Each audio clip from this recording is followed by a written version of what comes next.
നമ്മളെ ഇന്ന് ഔഷധക്കഞ്ഞി ഉണ്ടാക്കുന്നതിൻ്റെ ഒരു പ്രോസസ്സിലാണ്.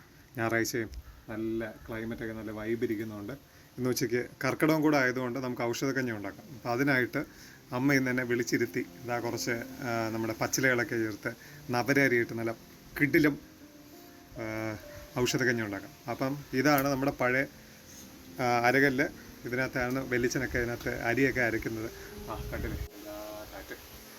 അപ്പം നല്ല കഴുകിയൊക്കെ വൃത്തിയാക്കിയ അരകല്ല് നമുക്ക് അതിനകത്തൊക്കെ ഇപ്പോൾ ഓരോ ഇലക്കൂട്ടുകളൊക്കെ ഇട്ടിടാം. ഇതാണ് ഇരുമ്പ് ഒലക്ക. ഇപ്പോഴത്തെ ഇതിൻ്റെ ഉപയോഗം വേറെ ആണെങ്കിലും പണ്ട് ഇത് ചേർന്ന് ഇടിച്ചുകൊണ്ടിരുന്നത്. അത് വെച്ചിട്ട് നമുക്ക് ട്രഡീഷണലായിട്ട് തന്നെ നമുക്ക് ചെയ്യാം. ഓക്കെ, അപ്പം ആദ്യം നമ്മുടെ കല്ലൊക്കെ കഴുകി പിന്നെ ഓരോ ഐറ്റമായിട്ട് ഞാൻ കാണിച്ചു തരാം. ഇതാണ് നിലപ്പന. ഓട് എല്ലാം സമൂലമായിട്ടാണ് നമ്മളിടുന്നത്. ഇതൊന്ന് നിലപ്പന. പിന്നെ ഇതാണ് മുയൽ ചെവിയൻ. മുയലിൻ്റെ ചെവി എന്ന് പറയുന്നത്, പക്ഷേ ഏത് മുയലിൻ്റെ ചെവി എന്നൊരു പിടിയില്ല. മുയൽ ചെവിയൻ. ഇതാണ് അതിൻ്റെ മുഴുവൻ ചെടി. മുയൽ ചെവിയൻ. പിന്നെ പർപ്പിടകപ്പുല്ല്. എല്ലാം സമൂലമായിട്ടാണ് നമ്മളിട്ട് അരയ്ക്കുന്നത്. പർപ്പിടകപ്പുല്ല് കഴിയുന്നതും സമൂലമാണ്. കിട്ടുകയാണെന്നുണ്ടെങ്കിൽ അത്രയും നല്ലത്. പിന്നെ അടുത്ത ഓരോ സെറ്റായിട്ട് എടുക്കാം. ഇതെല്ലാം നമ്മുടെ ഇവിടുത്തെ പറമ്പിൽ നിന്ന് തന്നെ പറിച്ച സാധനങ്ങളാണ്. ഇത് മുക്കുറ്റി, മറ്റേ മഞ്ഞപ്പൂളെല്ലാം കണ്ടിട്ടില്ലേ, മുക്കുറ്റി. ഔഷധക്കഞ്ഞിയിലെ വേറൊരു പ്രധാനമായിട്ടാണ് ഉഴിഞ്ഞ എന്ന് പറഞ്ഞൊരു ഹെർബ്. ഇത് നമ്മുടെ ഹാർട്ട് പേഷ്യൻസിനൊക്കെ നമ്മൾ കൂടുതൽ യൂസ് ചെയ്യുന്നതാണ്. അതിൻ്റെ തന്നെ ഒരു ഹാർട്ടിൻ്റെ ഷേപ്പാണ്. ഉഴിഞ്ഞാണ് നമ്മളിതിപ്പോൾ ഇടുന്നത്. അതും സമൂലം തന്നെയാണ്. കണ്ടോ, ഹാർട്ട് ഷേപ്പ് കണ്ടില്ലേ. ഓക്കെ, ഇത് വേറൊരെണ്ണമാണ്, പൂവാങ്കുറുന്നൽ എന്ന് പറയുന്നത്. ഇത് തിരുതാളി. ഇത് പൂവുണ്ടല്ലോ, ഒരു വയലറ്റ് കളർ പൂവായിരുന്നു.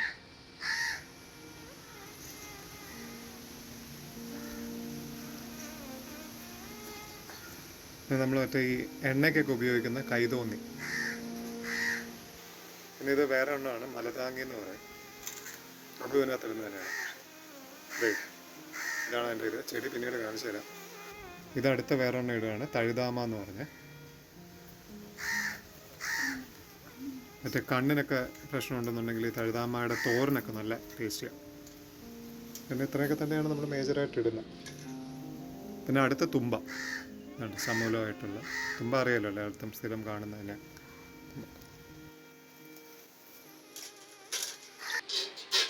അതെല്ലാം നമ്മൾ സെറ്റ് ചെയ്തു.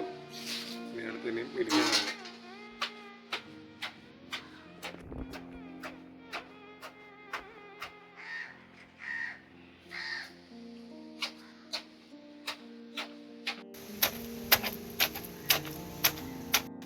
നമ്മളിപ്പം നേരത്തെ ഇട്ടതിൻ്റെ ആ ക്വാണ്ടിറ്റിയും ഇപ്പം ഇടിച്ചു കണ്ട ക്വാണ്ടിറ്റിയും കണ്ടിട്ട് ഇതാണ് നമ്മൾ ഈ അരകല്ലിട്ട് നമ്മൾ ഇടിക്കുമ്പോഴുള്ളൊരു ഗുണം. മറ്റേ മിക്സിയിലൊക്കെ ഇട്ട് അടിച്ചു കഴിഞ്ഞാൽ അതിൻ്റെ ഈ ചണ്ടും ഈ ഫൈബറും എല്ലാം കൂടെ കുടുങ്ങി നമ്മുടെ ആ മിക്സിയുടെ ബ്ലേഡ് പോലും സ്റ്റക്കായി പോകും. ഇതാകുമ്പോഴത്തേക്കും നമുക്ക് ആവശ്യാനുസരണം നമ്മുടെ സ്പീഡിൽ നമ്മുടെ ആവശ്യാനുസരണം നമുക്ക് കുത്തി കഴിഞ്ഞ് കഴിഞ്ഞാൽ നമുക്ക് അതിൻ്റെ ചാറ് മുഴുവനായിട്ട് അതിൻ്റെ ഫുൾ എക്സ്ട്രാക്ട് നമുക്ക് എടുക്കുകയും ചെയ്യാം. ഇതാണല്ലേ, ഇനി ഇത് വേണം നമുക്കിനി പിഴിഞ്ഞെടുക്കാനുള്ളത്.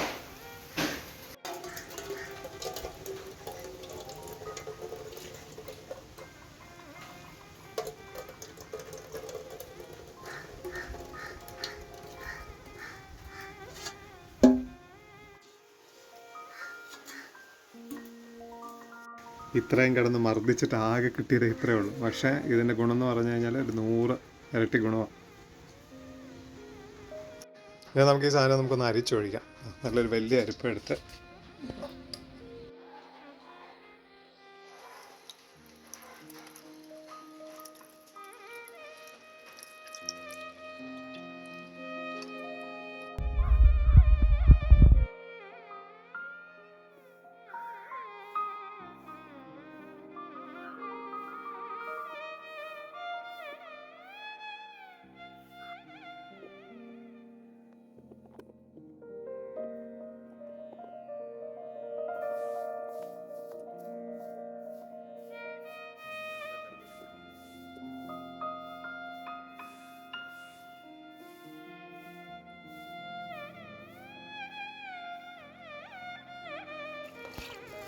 നവരക്കഞ്ഞിക്ക് മറ്റേ ഇല മാത്രം പോരല്ലോ, കഞ്ഞിക്ക് നല്ല പയറും കൂടെ ഉണ്ടെങ്കിലല്ലേ ഒരു ഗുമ്മുള്ളൂ. നല്ല പയറും ഉലുവയും കൂടി ഇട്ട് വെള്ളത്തിലിട്ട് വെച്ചത്. ഒരു 3 മണിക്കൂറോളം ഇട്ടിട്ടുണ്ട്. ഇതാണിതാ നവരരി. അതും ഇതുപോലെ ഏകദേശം ഒരു 1.5 മണിക്കൂർ 2 മണിക്കൂർ അടുപ്പിച്ച് വെള്ളത്തിലിട്ടിട്ടുണ്ട്. ഉള്ള ഈ അരിയിലൊക്കെ ഉള്ള കല്ലുണ്ടെന്നുണ്ടെങ്കിൽ അതൊക്കെ എടുത്ത് മാറ്റാൻ വേണ്ടിയിട്ടുള്ള പരിപാടിയാണ് ഇടയൽ എന്ന് പറയുന്നത്. അതങ്ങനെ ഇങ്ങനെ ഇടഞ്ഞങ്ങോട്ട് ഇട്ട് കഴിഞ്ഞാൽ കല്ലൊക്കെ കൊണ്ടുവന്ന് നല്ല ജമാന്ന് പറഞ്ഞുകൊണ്ട് പോകും. ചട്ടിയിൽ വെച്ച് ചെയ്ത് കഴിഞ്ഞാൽ ഈ കല്ലും കാര്യങ്ങളൊക്കെ പെട്ടെന്ന് അതിൻ്റെ അടിയിൽ സെറ്റിലാവും.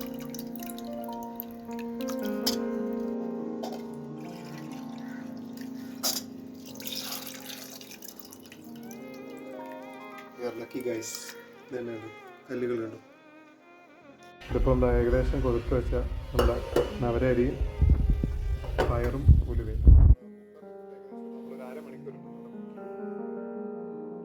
ഇത് അരിയും പയറും ഉലുവയും കൂടെ നമ്മൾ കുക്കറിനകത്തേക്ക് മാറ്റിയിരിക്കുകയാണ് ഗൈസ്. നമ്മൾ മൺകലത്തിൽ പിടിച്ചു വെച്ച വെള്ളം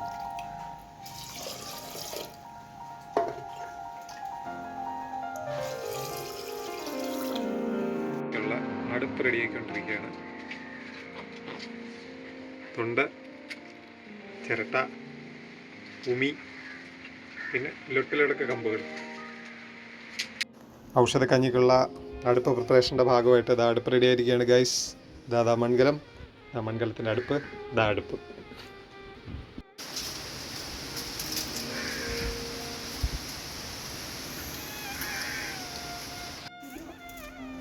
ഇതാ ഗൈസ് നമ്മൾ നേരത്തെ കുക്കറിലിട്ട് അടിച്ച ഞവര അരിയും ഉലുവയും പയറും.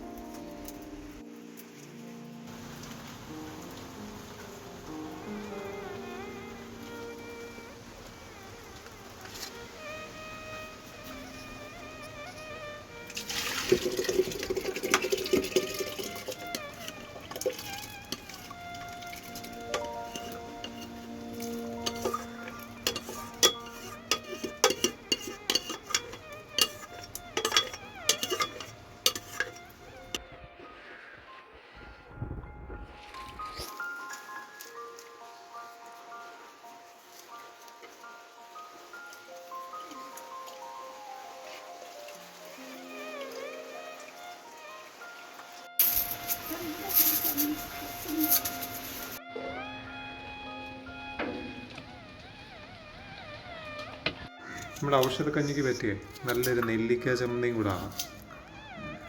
അതും കൂടെ ആയിക്കഴിഞ്ഞാൽ ഉഷാറായി. ഇതാ ചമ്മന്തിക്ക് വേണ്ടി തേങ്ങ, ചെറിയ ഉള്ളി, ഇഞ്ചി, കാന്താരി, പിന്നെ നമ്മുടെ നെല്ലിക്ക.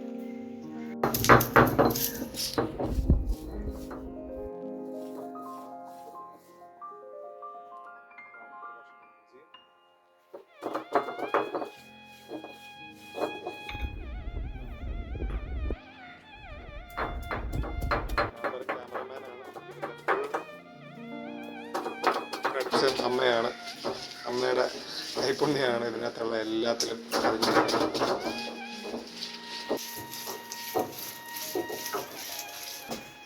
ഗൈസ് നമ്മൾ ചമ്മന്തി റെഡിയായിക്കൊണ്ടിരിക്കുകയാണ്. അതിനടുത്ത് തേങ്ങയിട്ട് സെറ്റാക്കുക.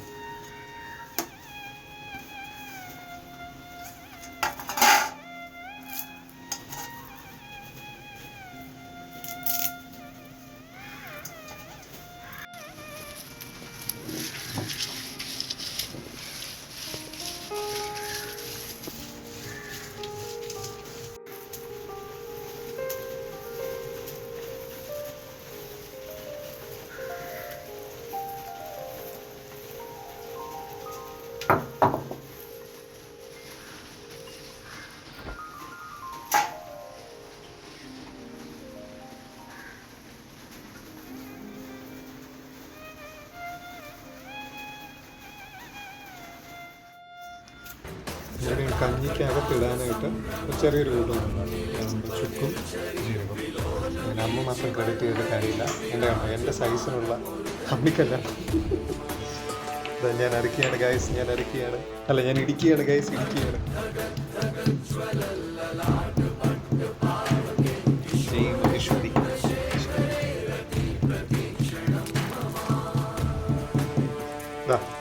പിടിച്ച് റെഡിയാക്കിയിട്ടുണ്ട്. കുറച്ച് 2-3 കുരുമുളകും കൂടെ അതിനകത്തിടാം കഞ്ഞിക്കകത്ത്. ആയിട്ടുണ്ടെന്ന് തോന്നുന്നു ഗൈസ്. അത് നല്ല വെന്ത് ഉടഞ്ഞ് കഞ്ഞിയായിട്ടുണ്ട്. എവിടെ നമുക്ക് നേരത്തെ ഇടിച്ച മിക്സ് അതിനകത്തേക്ക് ഇടുകയാണ്. കണ്ടോ, ഞാൻ ഇടിച്ച മിക്സ് അതിനകത്തേക്ക് ഇട്ടിരിക്കുകയാണ് ഗൈസ്. സക്സസ്ഫുള്ളി ഇട്ടിരിക്കുകയാണ് ഗൈസ്. ഈശ്വര, ഉണ്ടാക്കിനകത്ത് പോയി കയറി. ഇനി കോമഡി ഒന്നുമില്ല ഗൈസ്. ഇതാ അതിനകത്തേക്ക് നേരത്തെ നമ്മൾ അരച്ച് വെച്ച ഔഷധത്തിൻ്റെ ചാറ് നേരത്തെ അതിനകത്തേക്ക് ഒഴിക്കുകയാണ്.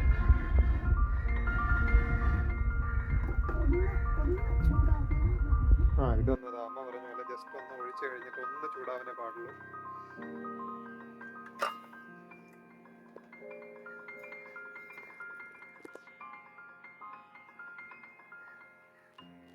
നോക്കൂ, ആവി പറക്കുന്ന ഔഷധക്കഞ്ഞി റെഡി. പിന്നെ ഫൈനൽ ടച്ചായിട്ട് നമുക്ക് അപ്പളം കൂടെ വറക്കാം.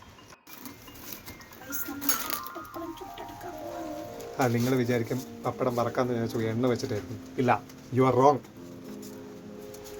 ഞങ്ങൾ ചുടാൻ പോവുകയാണ്. ഇതാ നോക്കൂ, പപ്പടം ചുടുകയാണ് ഗൈസ്.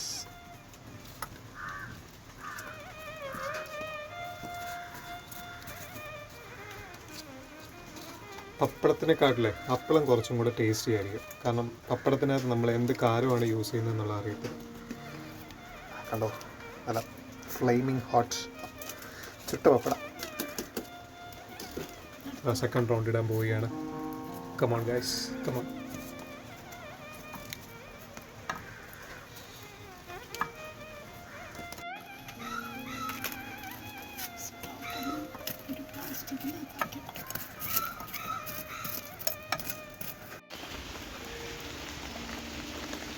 ട്രഡീഷണൽ ആകുമ്പോൾ തന്നെ നമുക്ക് പ്ലാവിലയും കൂടെ വേണ്ടേ.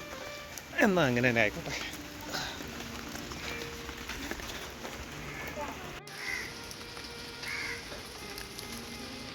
ഇല എടുത്തു, ഇനി ഈർക്കലെടുക്കില്ലേ ഗൈസ്.